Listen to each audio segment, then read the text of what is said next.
Hello friends, good evening. എല്ലാവർക്കും happy Christmas. നമ്മളുടെ രാജ്യത്തെക്കുറിച്ച് നമ്മൾ എപ്പോഴും പല വിഷയങ്ങൾ സംസാരിക്കുന്ന ഒരു ചാനലാണ്.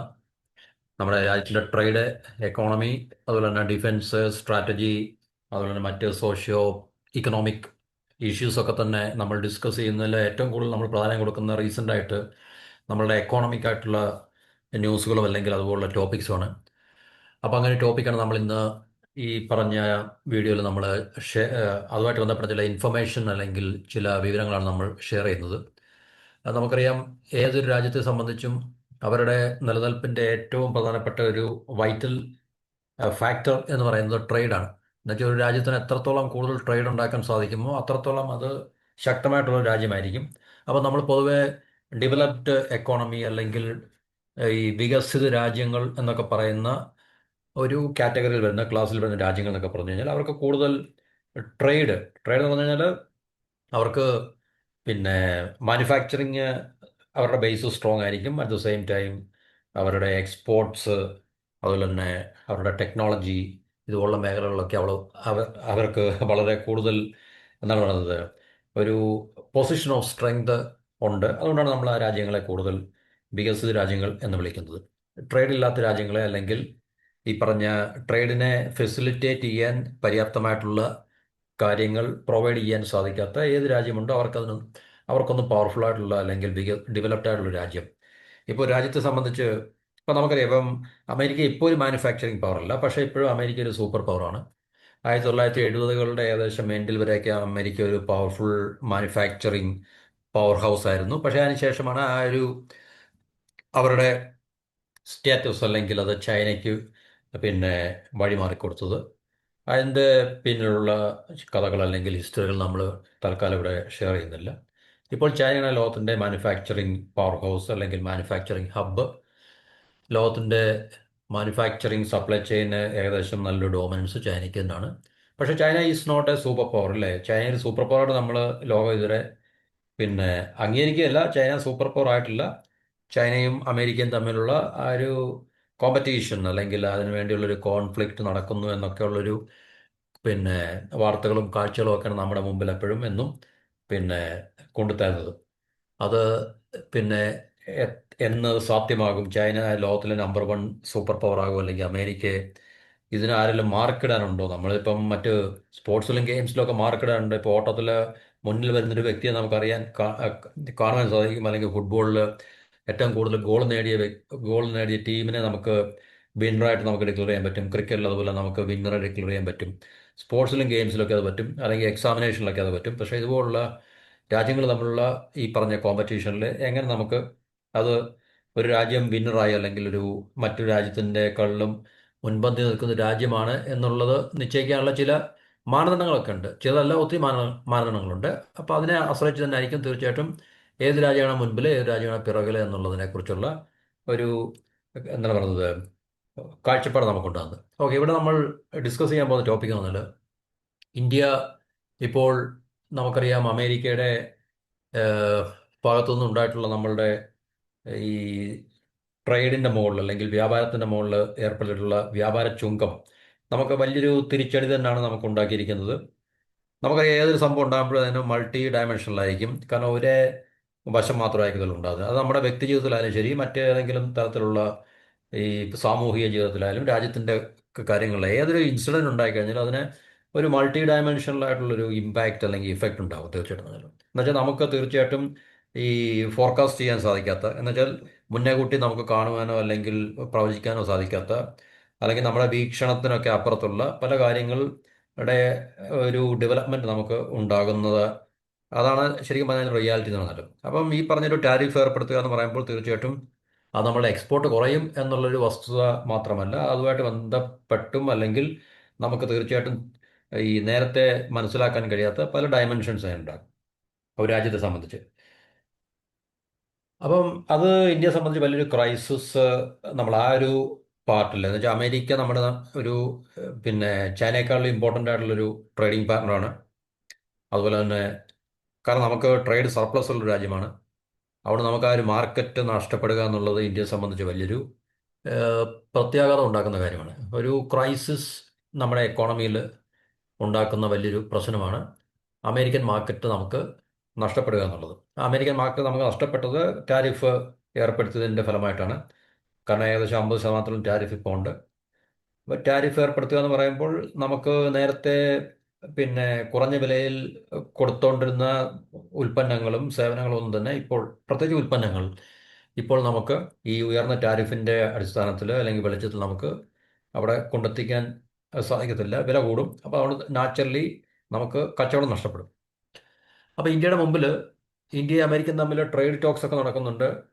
പക്ഷേ അത് ഞാൻ നേരത്തെയുള്ള വീഡിയോയിൽ പറഞ്ഞ പോലെ തന്നെ ഇരു രാജ്യങ്ങളും വലിയ രാജ്യങ്ങളായതുകൊണ്ട്, അത്യാവശ്യം പവർഫുൾ എന്ന് നമുക്ക് പറയാൻ പറ്റുന്ന രണ്ട് രാജ്യങ്ങളായതുകൊണ്ട് ഈ ഫ്രീ ട്രേഡ് അല്ലെങ്കിൽ അവർ തമ്മിലുള്ള വ്യാപാര ചർച്ചകൾ പെട്ടെന്ന് തന്നെ നമുക്ക് അതൊരു ഫൈനലൈസ് ചെയ്യാനുള്ള സാധ്യത വളരെ കുറവാണ്. അപ്പോൾ അതുകൊണ്ട് അത് ലേറ്റാണ്. പിന്നെ അത് നമുക്കറിയാം, ഇപ്പോൾ ഇപ്പോഴത്തെ അമേരിക്ക ഒരു പവർഫുൾ രാജ്യമായതുകൊണ്ട് അവർക്ക് അവരായിട്ടുള്ള ഒത്തിരി ബാർഗൈനിങ് ചിപ്സ് ഉണ്ട്. അവർ പിന്നെ നെഗോഷിയേറ്റ് ചെയ്യുന്നത് അവരുടെ രാജ്യത്തിന് തീർച്ചയായിട്ടും മുൻഗണന അല്ലെങ്കിൽ പ്രാധാന്യം കൊടുത്തുകൊണ്ട് മാത്രമായിരിക്കും. അത് നമ്മളെ സംബന്ധിച്ച് പല പ്രതികൂലമായിട്ടുള്ള സാഹചര്യങ്ങൾ സൃഷ്ടിക്കുന്നതായിരിക്കും നമ്മുടെ സമ്പദ് വ്യവസ്ഥയിലോ അതുപോലെ നമ്മുടെ സാമൂഹിക അന്തരീക്ഷത്തിലൊക്കെ തന്നെ. അതൊരു റെസ്പോൺസിബിൾ ആയിട്ടുള്ള ഗവൺമെൻറ് ആണ് ഇവിടെ ഉള്ളത് എങ്കിൽ തീർച്ചയായിട്ടും അതൊന്നും സമ്മതിക്കാൻ പറ്റത്തില്ല പെട്ടെന്ന് തന്നെയല്ല. കാരണം ബീങ് എ പവർഫുൾ നേഷൻ, അമേരിക്കയുടെ ചില ടേംസ് ആൻഡ് കണ്ടീഷൻസ്, ഡിമാൻഡ്സ് ഒന്നും നമുക്ക് നല്ലൊരു രാജ്യത്തിനും അങ്ങനെ പിന്നെ മീറ്റ് ചെയ്യാൻ സാധിക്കത്തില്ല. പല രാജ്യങ്ങളും ഒരുപക്ഷെ അമേരിക്കയുടെ ഭീഷണിക്ക് വഴങ്ങി അങ്ങനെ ചിലപ്പോൾ അതിനുള്ളൊരു വഴി അല്ലെങ്കിൽ ഒരു വഴി ഉണ്ടാക്കി വെച്ചിട്ടുണ്ടായിരിക്കും. പക്ഷേ ഇന്ത്യയെ സംബന്ധിച്ച് തീർച്ചയായിട്ടും അത് ഇപ്പോഴത്തെ നമ്മൾ സാഹചര്യത്തിൽ ഈ ട്രേഡ് ടോക്സ് ഡിലേ ആകുന്നതിൻ്റെ കാരണം നമ്മൾ പലതും സമ്മതിക്കുന്നില്ല എന്നുള്ളതാണ് അതിൽ മനസ്സിലാക്കാൻ സാധിക്കുന്നത്. അപ്പോൾ ഇന്ത്യക്ക് മുമ്പിലുള്ളൊരു ഏറ്റവും പിന്നെ നമുക്ക് ഈ ക്രൈസിസ് ഉണ്ടാകുമ്പോഴാണല്ലോ, നമുക്ക് പ്രശ്നങ്ങൾ ഉണ്ടാകുമ്പോഴാണല്ലോ മനുഷ്യൻ മാറി ചിന്തിക്കുന്നത് അല്ലെങ്കിൽ ഒരു രാജ്യം മാറി ചിന്തിക്കേണ്ടി വരുന്നത്.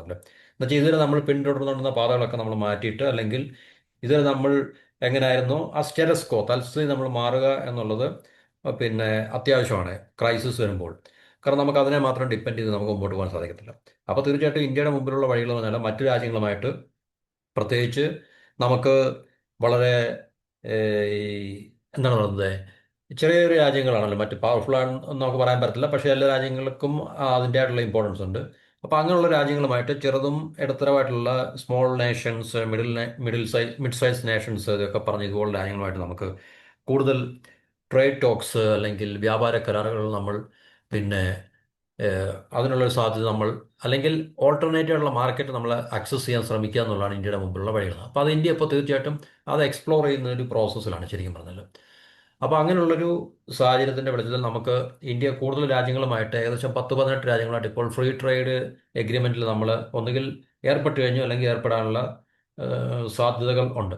അപ്പോൾ അങ്ങനെയുള്ള ചില രാജ്യങ്ങളാണ് നമുക്ക് ഈ പറഞ്ഞ ശ്രീലങ്കയായിട്ടും നമ്മൾ ഭൂട്ടാനായിട്ടും Thailand, Singapore, Malaysia, Korea, Japan, Australia, UAE, Mauritius, ASEAN രാജ്യങ്ങൾ, അതുപോലെ തന്നെ EFTA എന്ന് പറയുന്നത് യൂറോപ്യൻ ഫ്രീ ട്രേഡ് എഗ്രിമെൻ്റ് എന്നായിരിക്കും, ഐസ്ലാൻഡ്, പിന്നെ ഈ പറഞ്ഞ രണ്ടാമത്തെ രാജ്യത്തിൻ്റെ പേര് പ്രൊണൗൺസ് ചെയ്യാൻ സാധിക്കുന്നില്ല, അതുപോലെ നോർവേ, സ്വിറ്റ്സർലൻഡ്, ഈ പറഞ്ഞ 4 രാജ്യങ്ങളുമായിട്ട് നമ്മൾ ട്രേഡ് ഡീൽസ് നമ്മൾ സൈൻ ചെയ്തിട്ടുണ്ട്. എന്നുവെച്ചാൽ ഫ്രീ ട്രേഡ് എഗ്രിമെൻ്റ് ആണ്. ട്രേഡ് ചെയ്താൽ ഫ്രീ ട്രേഡ് ആയിരിക്കും, പരസ്പരം അങ്ങോട്ടും ഇങ്ങോട്ടും ചില വിട്ടുവീഴ്ചകളൊക്കെ ചെയ്തിട്ട്, അല്ലെങ്കിൽ ഇരു രാജ്യങ്ങൾക്കും പ്രയോജനം ഉണ്ടാകുന്ന രീതിയിൽ നമ്മളുടെ ഉൽപ്പന്നങ്ങൾ അങ്ങോട്ട് പോകുമ്പോൾ അവർ അധികം ഡ്യൂട്ടി ചാർജ് ചെയ്യാതിരിക്കുക, അതുപോലെ അവരുടെ ഉൽപ്പന്നങ്ങൾ ഇങ്ങോട്ട് വരുമ്പോൾ നമ്മൾ ഡ്യൂട്ടി ചാർജ് ചെയ്യാതിരിക്കുക, അല്ലെങ്കിൽ കുറഞ്ഞ ഡ്യൂട്ടിയിൽ അവരുടെ ഉൽപ്പന്നങ്ങൾ ഇവിടെ വിറ്റഴിക്കാനും നമ്മുടെ ഉൽപ്പന്നങ്ങൾ അവിടെ വിറ്റഴിക്കാനൊക്കെ ഉള്ള ഒരു കരാറിനാണ് ഫ്രീ ട്രേഡ് എഗ്രിമെന്റ്. അതുപോലെ തന്നെ ഹ്യൂമൻ റിസോഴ്സ് ഉണ്ടെങ്കിൽ ഇപ്പോൾ നമുക്ക് മാൻ പവർ നമുക്ക് സപ്ലൈ ചെയ്യാൻ സാധിക്കും, ഒരു വലിയ രാജ്യമായതുകൊണ്ടും പോപ്പുലസ് ആയതുകൊണ്ടും. അപ്പം ചെറിയ രാജ്യങ്ങൾക്ക് അതിൻ്റെ ആവശ്യമില്ലെന്നല്ല, അതിൻ്റെ ഉള്ളൊരു സാധ്യതയല്ല ശരിക്കും പറഞ്ഞാൽ.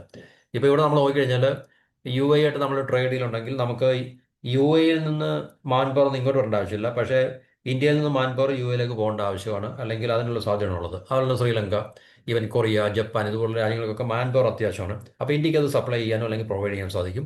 അപ്പോൾ ഈ ട്രേഡ് ഡീലിലൊക്കെ അങ്ങനെയുള്ള ചില എഗ്രിമെൻറ്റിലൊക്കെ വരും. അതുപോലെ തന്നെ ഉൽപ്പന്നങ്ങൾ പരസ്പരം നൂറുകണക്കിന് ഉൽപ്പന്നങ്ങൾ പരസ്പരം അങ്ങോട്ടും ഇങ്ങോട്ടും എക്സ്പോർട്ട് ഇമ്പോർട്ട്, എന്നുവെച്ചാൽ ഒരു രാജ്യത്തെ സംബന്ധിച്ച്, എന്നുവെച്ചാൽ നമ്മൾ അങ്ങോട്ട് എക്സ്പോർട്ട് ചെയ്യുമ്പോൾ നമ്മളുടെ ഉൽപ്പന്നങ്ങൾ അവരുടെ മാർക്കറ്റിൽ ചെല്ലുമ്പോൾ ഒന്നുകിൽ റെഡ്യൂസ് ഡ്യൂട്ടിയിലോ അല്ലെങ്കിൽ സീറോ ഡ്യൂട്ടിയിലോ ഒക്കെ നമുക്കത് വിറ്റഴിക്കാൻ സാധിക്കും, അല്ലെങ്കിൽ അവരുടെ ഉൽപ്പന്നങ്ങൾ ഇങ്ങോട്ട് വരുമ്പോഴും അത് ഇരു രാജ്യങ്ങൾക്കും വലിയ പ്രശ്നം ഉണ്ടാക്കാത്ത മേഖലകളൊക്കെ തന്നെ ആയിരിക്കും ചൂസ് ചെയ്യുന്നത്. അപ്പോൾ അങ്ങനെയുള്ള ഈ രാജ്യങ്ങളുമായിട്ട് നമ്മൾ ട്രേഡ് ഡീൽസിൽ ഏർപ്പെട്ടിട്ടുണ്ട്. അപ്പോൾ ഈ അടുത്ത സമയത്ത് നമുക്ക് ഒമാൻ എന്ന് പറയുന്ന രാജ്യം, മിഡിൽ ഈസ്റ്റിലെ ഒമാൻ എന്ന് പറയുന്ന രാജ്യമായിട്ടും അതുപോലെ തന്നെ ന്യൂസിലൻഡുമായിട്ടും നമ്മൾ ഒരു ട്രേഡ് ഡീൽ, ഫ്രീ ട്രേഡ് എഗ്രിമെന്റിൽ നമ്മൾ ഏർപ്പെട്ട് കഴിഞ്ഞു നമുക്ക്. ഈ 17ാമത്തെ ഡീലാണ് നമ്മുടെ, ശരിക്കും പറഞ്ഞല്ലോ, ഈ പറഞ്ഞ ബയലാറ്ററൽ ട്രേഡും ഇൻവെസ്റ്റ്മെന്റും ഒക്കെ തന്നെ ബൂസ്റ്റ് ചെയ്യാൻ വേണ്ടി. അപ്പോൾ ട്രേഡ് ഡീലിന്റെ ഒരു പ്രത്യേകത, ട്രേഡ് മാത്രമല്ല ഇൻവെസ്റ്റ്മെന്റ് ഉണ്ടായിരിക്കും. ആ രാജ്യം നമ്മുടെ രാജ്യത്ത് ഇൻവെസ്റ്റ് ചെയ്യാൻ പ്രോമിസ് ചെയ്യുന്നു, അത് എഗ്രിമെന്റ് ആയിട്ട് സൈൻ ചെയ്യുന്നു. അതുപോലെ നമ്മളും തീർച്ചയായിട്ടും നമ്മുടെ രാജ്യത്തു നിന്ന് അവിടെ പോയി ഇൻവെസ്റ്റ് ചെയ്യാനുള്ള സൗകര്യങ്ങൾ, ഫെസിലിറ്റി അവരുടെ ഗവൺമെന്റ് ചാനൽ വഴി നമുക്കും ഒരുക്കി തരും. അതുപോലെ തിരിച്ചും നമ്മൾ അവർക്കും ഒരുക്കി കൊടുക്കും. അപ്പോൾ അങ്ങനെയുള്ള ഫ്രീ ട്രേഡ് എഗ്രിമെന്റ് നമ്മൾ ഈ പറഞ്ഞ 10-17 രാജ്യമായിട്ട്, ഒമാനുമായിട്ട് നമ്മൾ എയർ ഫ്രീ ട്രേഡിൽ, അതിനുശേഷമാണ് ന്യൂസിലൻഡ്. അപ്പോഴത്തെ നമ്മുടെ 18 രാജ്യങ്ങളുമായിട്ട് നമ്മൾ ഫ്രീ ട്രേഡിൽ നമ്മൾ ഏർപ്പെട്ട് കഴിഞ്ഞു. അപ്പോൾ അങ്ങനെയുള്ളൊരു സാഹചര്യം നമുക്ക് കൂടുതൽ എക്സ്പ്ലോർ ചെയ്യേണ്ടി വരും. കാരണം അമേരിക്കയായിട്ടുള്ള ഈ ഒരു വിഷയം നമ്മൾ നിലനിൽക്കുമ്പോൾ, മനസ്സിലായില്ലേ, 2014 മുതൽ നമുക്ക് ഏകദേശം മൗറീഷ്യസ്, UAE, ഓസ്ട്രേലിയ, EFTA, അതുപോലെ യുണൈറ്റഡ് കിങ്ഡം, ഈ പറഞ്ഞ രാജ്യങ്ങളായിട്ടൊക്കെ നമുക്ക് ട്രേഡിൽ അല്ലെങ്കിൽ ഫ്രീ ട്രേഡ് നമുക്ക് ഡീലുണ്ട് നമുക്ക്. അപ്പോൾ ഇത് ലേറ്റസ്റ്റ് ആയിട്ടുള്ള നമ്മുടെ ട്രേഡ് ഡീലിനെ കുറിച്ചാണ് നമ്മൾ പറയുന്നത്. അതുകൊണ്ട് നമുക്ക് തീർച്ചയായിട്ടും അമേരിക്കയായിട്ടുള്ള ഒരു വിഷയം, അമേരിക്ക നമ്മളെ ഈ പറഞ്ഞ ട്രേഡിൻ്റെ കാര്യത്തിലോ അല്ലെങ്കിൽ ഇക്കണോമിക് സാങ്ഷൻസ്, ട്രേഡ് സാങ്ഷൻസ് ഒക്കെ നമ്മുടെ മുകളിൽ ചുമത്തിയിട്ട് നമ്മളെ ഭീഷണിപ്പെടുത്തുമ്പോൾ നമുക്ക് അതിനകത്തിലൊന്നും ആ, ഈ ഭീഷണിക്ക് നമുക്ക് വഴങ്ങേണ്ട ആവശ്യമൊന്നുമില്ല. കാരണം നമുക്ക് ലോകത്ത് മറ്റ് ഇഷ്ടംപോലെ രാജ്യങ്ങളുണ്ടല്ലോ.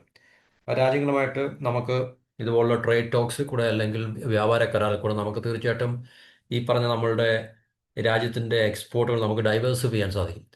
അപ്പോൾ ഈ ന്യൂസിലൻഡുമായിട്ട് ആ, ആദ്യം ഒമാനുമായിട്ടാണ് നമ്മൾ ചെയ്തത്. അതിനുശേഷമാണ് നമ്മൾ ന്യൂസിലൻഡുമായിട്ടുള്ള ഫ്രീ ട്രേഡ് എഗ്രിമെൻറ്റ് നമ്മൾ ചെയ്തത്. അപ്പോൾ ഒമാനും ഇന്ത്യയും തമ്മിൽ പറഞ്ഞാൽ അത് ഈ കോംപ്രഹെൻസീവ് ഇക്കണോമിക് പാർട്ണർഷിപ്പ് എഗ്രിമെൻ്റ് എന്നാണ് അറിയപ്പെടുന്നത്. ഏകദേശം നമ്മളുടെ പിന്നെ 98 ശതമാനം, 98.08 ടാരിഫ് ലൈനോളം നമുക്ക് ഡ്യൂട്ടി ഫ്രീ ആയിട്ട് നമുക്ക് ആക്സസ് കിട്ടും ഒമാനി മാർക്കറ്റിൽ. അത് ഏകദേശം 99.38% ഇന്ത്യൻ എക്സ്പോർട്ട് സീറോ ടാരിഫിൽ നമുക്ക് ഒമാനിലേക്ക് നമുക്ക് എക്സ്പോർട്ട് ചെയ്യാൻ സാധിക്കും. അതിൻ്റെ പ്രധാന മേഖല ടെക്സ്റ്റൈൽസ് ആണ്, കെമിക്കൽസ് ഉണ്ട്, എഞ്ചിനീയറിംഗ് ഗുഡ്സ് ഉണ്ട്, അതുപോലെ തന്നെ അഗ്രികൾച്ചർ പ്രൊഡക്ട്സ് ഉണ്ട്. ഇത് ഏഹ്, ഇതിനകത്തിലെ ഏറ്റവും പ്രധാനപ്പെട്ട ചില സെക്ടേഴ്സാണ് നമ്മൾ ഈ പറഞ്ഞത്. ഒമാനുമായിട്ടുള്ള ഫ്രീ ട്രേഡ് എഗ്രിമെൻ്റ് കാര്യമാണ് പറയുന്നത്. ഒമാൻ നമുക്ക്, ഒമാൻ്റെ രണ്ടാമത്തെ ബയലാറ്ററൽ ട്രേഡ് എഗ്രിമെൻ്റ് ആണ്. 2006 അവർക്ക് യുണൈറ്റഡ് സ്റ്റേറ്റ്സ് അമേരിക്കയായിട്ടൊരു ബയലാറ്ററൽ ട്രേഡ് എഗ്രിമെൻ്റ് ആണ് ഈ ഫ്രീ ട്രേഡ് എഗ്രിമെൻറ്റ്. ഇന്ത്യയെ സംബന്ധിച്ച് ഈ ഗൾഫ് കോപ്പറേഷൻ കൗൺസിൽ UAE ആയിട്ട് നമുക്കൊരു ട്രേഡ് എഗ്രിമെൻ്റ് ഉണ്ട്. അതിനുശേഷം ഒമാനുമായിട്ടാണ്. എന്നാൽ GCC മെമ്പർ കൺട്രീസിൽ ആദ്യം നമുക്ക് UAE ആയിട്ടായിരുന്നു ഈ പറഞ്ഞ ഫ്രീ ട്രേഡ് എഗ്രിമെൻറ്റ്. അതിനുശേഷം ഇന്ത്യയും UAE തമ്മിലുള്ള ട്രേഡ് അത്ഭുതകരമായിട്ടുള്ള വളർച്ചയിലേക്ക് അല്ലെങ്കിൽ വർധനയിലേക്ക് പോയിട്ടുണ്ട്. അതുപോലെ തന്നെ തീർച്ചയായിട്ടും ഈ ഒരു രാജ്യമായിട്ടുള്ള ട്രേഡ് നമുക്ക് വർദ്ധിപ്പിക്കാൻ സാധിക്കും. അപ്പോൾ അത് ഇപ്പോൾ അമേരിക്കൻ മാർക്കറ്റ് നമുക്ക് നഷ്ടപ്പെട്ടാലും നമ്മുടെ ഉൽപ്പന്നങ്ങൾ തീർച്ചയായിട്ടും ഇതുപോലുള്ള രാജ്യങ്ങളുമായിട്ടുള്ള ഫ്രീ ട്രേഡ് എഗ്രിമെൻറ്റിൽ കൂടെ നമുക്ക് നമ്മളുടെ എക്സ്പോർട്സിനെ നമുക്ക് ഡൈവേഴ്സിഫൈ ചെയ്യാൻ സാധിക്കും. അപ്പോൾ ഈ ടാരിഫ് റിഡക്ഷൻസ് എന്ന് പറഞ്ഞു കഴിഞ്ഞാൽ നമ്മളുടെ ഏകദേശം ഈ 99.38% ഇന്ത്യൻ എക്സ്പോർട്ടിനെ അത് ഫേവർ ചെയ്യും. അതുപോലെ തന്നെ ഒമാനിൽ നിന്ന് നമ്മൾ ഇങ്ങോട്ട് ഇമ്പോർട്ട് ചെയ്യുന്ന 94.81% ഉൽപ്പന്നങ്ങളുടെയും അല്ലെങ്കിൽ ടോട്ടൽ ട്രേഡിൻ്റെയും ഇമ്പോർട്ട് അത് ഫ്രീ ട്രേഡ് എന്നുള്ള ആ ഒരു ഏരിയയിൽ അത് കവർ ചെയ്യാൻ സാധിക്കും. അപ്പം നമ്മൾ ഒമാനിൽ നിന്ന് ഇങ്ങോട്ട് ഇമ്പോർട്ട് ചെയ്യുന്ന ഡേറ്റ്സ് ഉണ്ട്, മാർബിൾസ് ഉണ്ട്, പെട്രോ കെമിക്കൽസ് ഉണ്ട്. അപ്പോൾ ഇതെല്ലാം ഈ പറഞ്ഞ ടാരിഫ് റേറ്റ് കോട്ടയുടെ ഏകദേശം സബ്ജക്റ്റ് ടു ടാരിഫ് റേറ്റ് കോട്ടയാണ്. അപ്പോൾ ഈ രണ്ട് രാജ്യങ്ങൾ തമ്മിൽ ഫ്രീ ട്രേഡിൽ ഏർപ്പെടുക എന്ന് പറഞ്ഞാൽ നമ്മൾ അതിനെക്കുറിച്ച് നേരത്തെ സംസാരിച്ചിട്ടുള്ളതാണ്. കാരണം ഇരു രാജ്യങ്ങളും പരസ്പരം വിട്ടുവീഴ്ച മനോഭാവത്തോടു കൂടി മാർക്കറ്റ് ആക്സസ് കൊടുക്കുക, ഇൻവെസ്റ്റ്മെൻറ്റിനുള്ള സാഹചര്യങ്ങൾ ഒരുക്കുക എന്നൊക്കെയുള്ളതാണ്. അതുപോലെ മാൻ പവർ കൊടുക്കാനുണ്ടെങ്കിൽ മാൻ പവറിന്, ഇപ്പോൾ ഉദാഹരണത്തിന് ഒമാനെ സംബന്ധിച്ച് മാൻ പവർ അത്യാവശ്യമാണ്. കാരണം ഇന്ത്യയിൽ നിന്നുള്ള ആൾക്കാർ അവിടെ പോയി ജോലി ചെയ്യേണ്ട അത്യാവശ്യമാണ്. നമുക്ക് ഒരു രാജ്യത്തുനിന്ന് മാൻ പവർ ഇങ്ങോട്ട് വന്ന് ഇവിടെ ജോലി ചെയ്യേണ്ട ആവശ്യമൊന്നുമില്ല. അപ്പോൾ അതുകൊണ്ട് നമ്മൾ ഫ്രീ ട്രേഡിൽ അല്ലെങ്കിൽ ട്രേഡ് എഗ്രിമെൻറ്റിൽ ഏതെങ്കിലും രാജ്യമായിട്ട് നമ്മൾ ഏർപ്പെടുമ്പോൾ തീർച്ചയായിട്ടും മാൻ പവർ അതിനകത്ത് വലിയൊരു വിഷയമാണ്. അത് നമ്മൾ തീർച്ചയായിട്ടും ഇവിടുന്ന് നമുക്ക് മാൻ പവർ സപ്ലൈ ചെയ്യാൻ സാധിക്കും.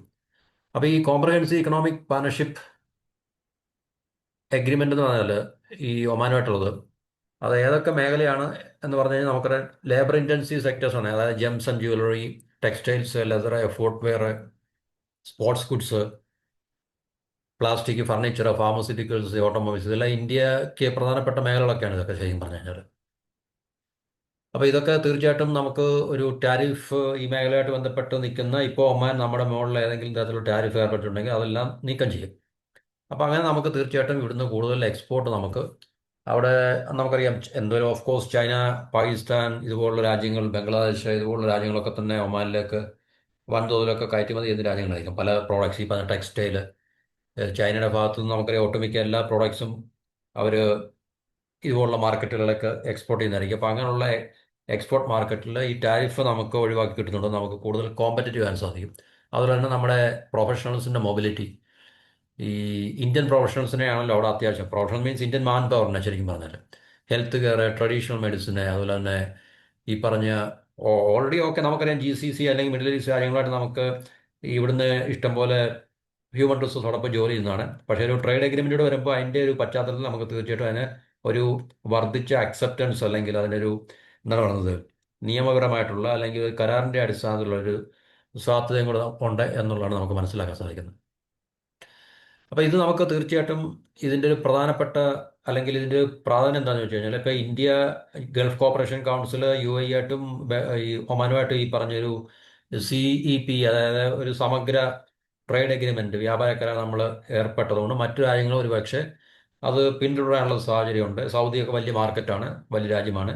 അപ്പോൾ സൗദിയായിട്ടൊക്കെ നമുക്ക് ഇതുപോലൊരു ഈ ഫ്രീ ട്രേഡ് എഗ്രിമെൻറ്റ് അല്ലെങ്കിൽ ട്രേഡ് എഗ്രിമെൻറ്റ് നമുക്ക് ഈ ഉണ്ടാക്കിയെടുക്കാൻ സാധിച്ചു കഴിഞ്ഞാൽ ഇന്ത്യയെ സംബന്ധിച്ച്, ഇന്ത്യയുടെ എക്സ്പോർട്ടേഴ്സിനെ സംബന്ധിച്ച് അല്ലെങ്കിൽ ഇന്ത്യൻ ട്രേഡേഴ്സിനെ സംബന്ധിച്ച് അത് വലിയൊരു എന്താണ് പറയുന്നത് ബൂസ്റ്റ് ആയിരിക്കും ശരിക്കും പറഞ്ഞാൽ. അപ്പോൾ ഇത് നമുക്ക് തീർച്ചയായിട്ടും eastern Europe, central Asia, Africa ഇതുപോലുള്ള മാർക്കറ്റിലേക്ക് നമുക്കൊരു ഗേറ്റ് വേ കൂടെ കിട്ടും. കാരണം UAE ഇതിൻ്റെ ഒരു ഹബ്ബ് ആയതുകൊണ്ട്, പ്രത്യേകിച്ച് UAE ഒരു ഹബ്ബ് ആയതുകൊണ്ട് നമുക്ക് തീർച്ചയായിട്ടും ഈ പറഞ്ഞ മാർക്കറ്റിലേക്ക് നമുക്ക് ഒരു എന്താണ് ഗേറ്റ് വേ നമുക്ക് ഓപ്പൺ ചെയ്ത് കിട്ടാനുള്ള സാധ്യത വളരെ കൂടുതലാണ്. അതുകൊണ്ടാണ് നമ്മൾ ഇന്ത്യയും UAE തമ്മിലുള്ള ട്രേഡ് എഗ്രിമെൻറ്റിന് ശേഷം ഈ രണ്ട് രാജ്യങ്ങളും തമ്മിലുള്ള വ്യാപാരങ്ങൾ വളരെ വൻതോതിൽ വർദ്ധിച്ചിട്ടുണ്ട് എന്ന് നമുക്ക് മനസ്സിലാക്കാൻ സാധിക്കുന്നു. അപ്പോൾ ഈ പറഞ്ഞ ട്രേഡ് എഗ്രിമെൻറ്റ് 2026-27 ഒരു ഫസ്റ്റ് ക്വാർട്ടറിലൊക്കെ തന്നെ ഇത് എഫക്റ്റിൽ വരത്തുള്ളൂ. കാരണം നമുക്കറിയാം ഇതിനകത്തിൽ ബാക്കിയുള്ള ചില ഈ റെഗുലേറ്ററി പ്രോസസ്സും ഒക്കെ തന്നെ എന്നുവെച്ചാൽ എഴുത്തുകുത്തുകളും നിയമപരമായിട്ടുള്ള ചില കാര്യങ്ങളൊക്കെ ഫിനിഷ് ചെയ്യേണ്ടി വരും. തൽക്കാലം എഗ്രിമെൻറ്റ് അവർ സൈൻ ചെയ്തിട്ട് രാജ്യങ്ങൾ തമ്മിൽ സൈൻ ചെയ്യും, അതൊക്കെ. പക്ഷേ അതിനുശേഷമുള്ള നിയമപരമായിട്ടുള്ള ബാക്കിയുള്ള അതിൻ്റെ ഈ എന്താണ് എഗ്രിമെൻറ്റും ഒക്കെ തന്നെ തയ്യാറാക്കണമല്ലോ കൂടുതലായിട്ട് അതിൽ. അപ്പോൾ അത് തീർച്ചയായിട്ടും 2026-27 ഒരു ഫൈനാൻഷ്യൽ തുടങ്ങിയതിന് ശേഷം അതിൻ്റെ ആദ്യത്തെ ക്വാർട്ടർ ഒന്നാം പകുതിയിൽ അല്ലെങ്കിൽ ഒന്നാം ഭാഗത്തിൽ മാത്രമേ ഈ പറഞ്ഞ എഗ്രിമെൻറ്റ് ഈ ഈ എന്താണ് ഈ വ്യാപാര കരാർ അത് എന്താണ് പറയുന്നത് പ്രായോഗികമായിട്ട് അല്ലെങ്കിൽ പ്രായോഗിക തലത്തിൽ വരത്തുള്ളൂ എന്നാണ് നമുക്ക് മനസ്സിലാക്കാൻ സാധിക്കുന്നത്. അതുപോലെ തന്നെ ഇമ്പോർട്ടൻ്റ് ആയിട്ടുള്ള അതിൻ്റെ തൊട്ട് ശേഷം തന്നെയാണ് നമ്മൾ ന്യൂസിലൻഡുമായിട്ട് ഈ പറഞ്ഞ ഫ്രീ ട്രേഡ് എഗ്രിമെൻറ്റ്. അത് FTA ആണ്. മറ്റേ ഒമാനായിട്ട് നമ്മൾ CEPA ആണ്, എന്ന് വെച്ചാൽ കോംപ്രഹെൻസീവ് എക്കണോമിക് പാർട്ണർഷിപ്പ് എഗ്രിമെൻ്റ് ആണ്. ഇത് നമ്മൾ ഫ്രീ ട്രേഡ് എഗ്രിമെൻ്റ് ആണ്. ഇത് നമ്മൾ ന്യൂസിലാൻഡ് ഒരു ചെറിയ രാജ്യമാണ്, എന്നാൽ തന്നെ നമ്മളെ സംബന്ധിച്ച് പല മേഖലകളിലും നമുക്ക് ഈ പറഞ്ഞ ഏഹ്, വ്യാപാരം നമുക്ക് ഏഹ്, തുറന്നു കിട്ടുന്നുണ്ട്. എന്ന് വെച്ചാൽ അവരുടെ മാർക്കറ്റ് നമുക്ക് അക്സസ് ലഭിക്കുകയാണ് ശരിക്കും പറഞ്ഞാൽ. ഏകദേശം ഇന്ത്യയുടെ ഈ ന്യൂസിലൻഡിലേക്കുള്ള എക്സ്പോർട്ടേഴ്സിന് എന്നുവെച്ചാൽ ഒട്ടുമിക്ക എല്ലാ പ്രോഡക്ട്സും നമുക്ക് ന്യൂസിലൻഡിലേക്ക് ഡ്യൂട്ടി ഫ്രീ ആയിട്ട് നമുക്ക് അവരുടെ മാർക്കറ്റിൽ ഒരു ആക്സസ് ലഭിക്കുന്നുണ്ട്. ലേബർ ഇൻറ്റൻസീവ് ആയിട്ടുള്ള മാനുഫാക്ചറിങ്, ഫാർമസ്യൂട്ടിക്കൽസ് ഒക്കെ തന്നെ പ്രധാനപ്പെട്ട മേഖലകളാണ്. ടാരിഫ് റിഡക്ഷൻ എന്ന് പറഞ്ഞു കഴിഞ്ഞാൽ നമുക്കറിയാം അത് നമ്മൾ മുമ്പേ ഒമാൻ്റെ കാര്യം പറഞ്ഞ പോലെ തന്നെ ഏകദേശം 99.38% ഇന്ത്യൻ എക്സ്പോർട്ട് ആയിരുന്നു ഒമാനിലേക്കുള്ളത്. ഇവിടെ നമുക്ക് ഏകദേശം അതിനോട് പിന്നെ തുല്യമായിട്ട് തന്നെ നമുക്ക് അതിൻ്റെ ഒരു അഡ്വാൻറ്റേജ് നമുക്ക് ലഭിക്കുന്നുണ്ട്. Textiles, apparel, leather, ceramics, carpets, automobiles, auto components. നേരത്തെയൊക്കെ ഇത് 10%-ഓളം ടാരിഫ് ഉണ്ടായിരുന്നു എവിടെ ന്യൂസിലൻഡിലേക്ക് നമ്മൾ ഇത് കയറ്റി അയക്കുമ്പോൾ. ഇപ്പോൾ ആ ടാരിഫെല്ലാം എടുത്ത് മാറ്റും. അതുപോലെ തന്നെ ഹെൽത്ത്, ട്രഡീഷണൽ മെഡിസിൻ സർവീസ് ഇതിനൊക്കെയുള്ള പ്രൊമോഷൻ നമുക്ക് സാധ്യമാകുന്നുണ്ട്. പിന്നെ മാൻ പവറിനെ സംബന്ധിച്ച് temporary employment visa, entry visa ഏകദേശം ഒരു 3 വർഷത്തേക്ക് 5000 സ്കിൽഡ് വർക്കേഴ്സിനെ അവർ വിസ പ്രൊവൈഡ് ചെയ്യാൻ സമ്മതിച്ചിട്ടുണ്ട്. അതുപോലെ തന്നെ ന്യൂസിലാൻഡിൽ നിന്നും നമ്മുടെ അടുത്ത 15 വർഷം $20 ബില്യൺ ഇൻവെസ്റ്റ്മെൻ്റ് അവർ പ്രോമിസ് ചെയ്തിട്ടുണ്ട്. അപ്പോൾ ഇതൊക്കെ ഇന്ത്യയെ സംബന്ധിച്ച് നമുക്കറിയാം ഒരു കാരണം ചൈനയും ഇങ്ങനെയൊക്കെയാണ് സാമ്പത്തികമായിട്ട് വളർന്നത്. സമ്പദ് വ്യവസ്ഥയിൽ അവർ വളർച്ച കൈവരിച്ചത് ഇതുപോലുള്ള രാജ്യങ്ങളിൽ നിന്നുള്ള ഫോറിൻ ഇൻവെസ്റ്റ്മെന്റും ഈ പറഞ്ഞ ട്രേഡ് എഗ്രിമെന്റിൽ കൂടെ ഒക്കെ തന്നെ ചൈനയും തീർച്ചയായിട്ടും എക്സ്പോർട്ട് ഓറിയന്റഡ് എക്കോണമിയാണ്.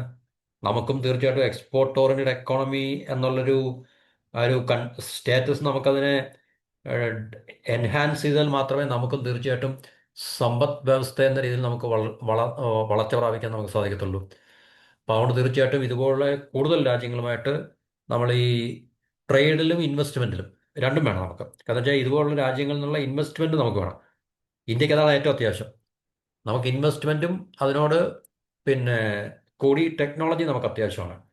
എന്നുവെച്ചാൽ നമുക്ക് സ്വന്തമായിട്ട് കഴിയാത്ത കാര്യങ്ങൾ മറ്റുള്ള രാജ്യം പ്രൊവൈഡ് ചെയ്യാൻ കഴിയുന്ന രാജ്യങ്ങളുമായിട്ട് നമ്മൾ ഈ പറഞ്ഞ വ്യാപാര കരാറുകളിൽ ഏർപ്പെട്ട് കഴിഞ്ഞാൽ, അല്ലെങ്കിൽ ഇതുപോലുള്ള ഈ പറഞ്ഞ ഇക്കണോമിക് റിലേഷൻസ് ഈ പറഞ്ഞ രാജ്യങ്ങളുമായിട്ടൊക്കെ നമുക്ക് ഏർപ്പെട്ട് കഴിഞ്ഞാൽ നമുക്ക് ടെക്നോളജിയും കിട്ടും, ക്യാപിറ്റലും കിട്ടും. അത് തന്നെയാണ് ഒരു രാജ്യത്തിൻ്റെ വികസനത്തിൻ്റെ ഏറ്റവും ഫണ്ടമെൻ്റൽ ആയിട്ടുള്ള നാള്. മനസ്സിലായല്ലോ.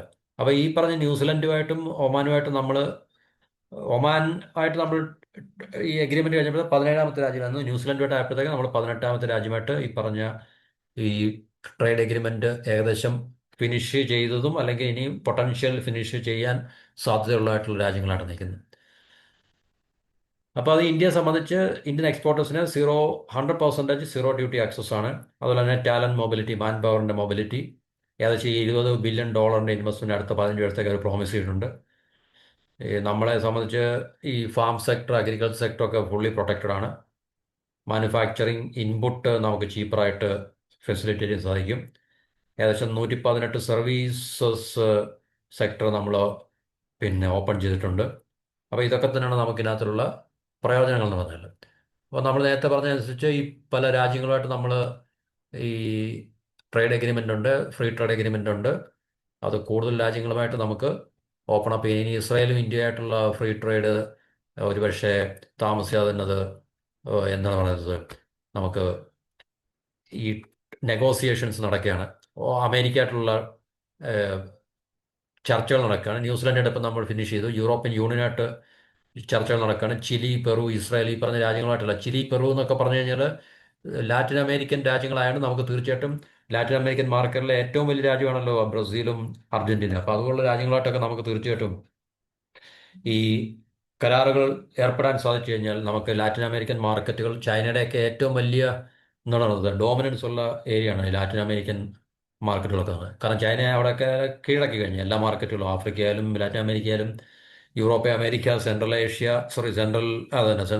മിഡിൽ ഈസ്റ്റ് ഈ പറഞ്ഞ പ്രദേശങ്ങളെല്ലാം തന്നെ ഇന്ത്യ ഉൾപ്പെടെ, ഇന്ത്യയുടെ മാർക്കറ്റ് ഉൾപ്പെടെ ചൈന എല്ലായിടവും അവരുടെ എന്താണ് ഇക്കണോമിക് പവറിൻ്റെ ഒരു ഡോമിനൻസ് എല്ലാം. അപ്പോൾ അതുകൊണ്ട് നമുക്ക് തീർച്ചയായിട്ടും ലാറ്റിൻ അമേരിക്ക പോലുള്ള ഒരു പ്രദേശമൊക്കെ തന്നെ ഇതുപോലുള്ള രാജ്യങ്ങളുമായിട്ടുള്ള എഗ്രിമെന്റിൽ കൂടെ നമുക്ക് തീർച്ചയായിട്ടും ഗ്രാജ്വലി 1 by 1 ആയിട്ട് നമുക്ക് ആ മാർക്കറ്റ് ആക്സസ് കിട്ടുക എന്നുള്ളത് വളരെ ഇമ്പോർട്ടൻ്റ് ആയിട്ടുള്ള കാര്യമാണ്.